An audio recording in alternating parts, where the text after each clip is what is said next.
শহরের কোলাহল ছেড়ে যদি প্রকৃতির কাছে একটু শান্তি খুঁজতে চান, তাহলে আজ আপনাদের নিয়ে চলে এসেছি এমন এক জায়গায় যেখানে আকাশ জলে মিশে যায় আর বাতাসে ভেসে বেড়ায় গ্রামের গল্প।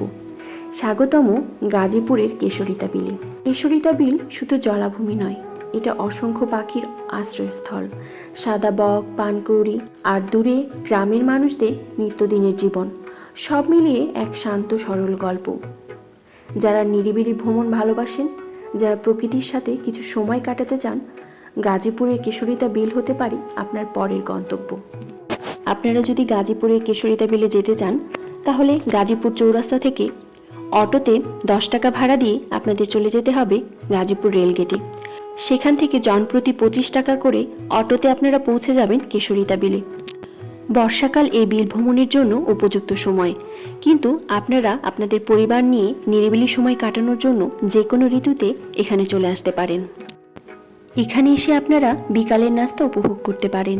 বিকালের নাস্তাতে আপনারা পাবেন ঝালমুড়ি, চা, কফি এবং এখন সবচেয়ে জনপ্রিয় যে খাবারটি সেখানে চলছে সেটি হচ্ছে পোড়া রুটি আর মালাই চা।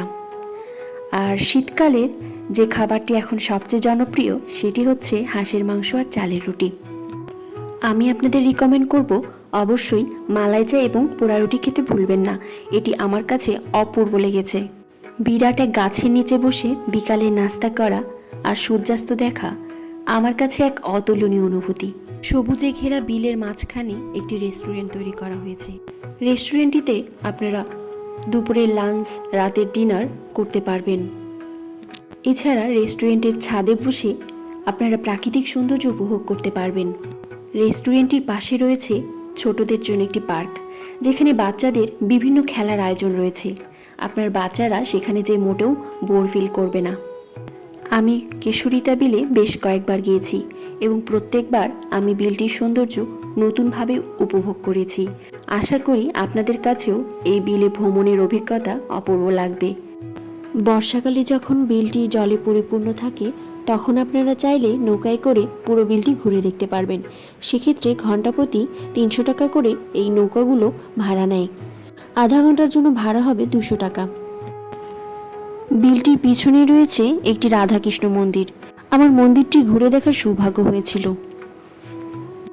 গ্রামীণ সৌন্দর্য দেখতে দেখতে গ্রামের আঁকাবাঁকা রাস্তা দিয়ে হেঁটে যাওয়ার অনুভূতিটি সত্যি ছিল অপূর্ব। আমার আজকের ভিডিও যদি আপনাদের ভালো লেগে থাকে, তাহলে অবশ্যই লাইক, কমেন্ট এবং সাবস্ক্রাইব করতে ভুলবেন না। সবাই ভালো থাকবেন।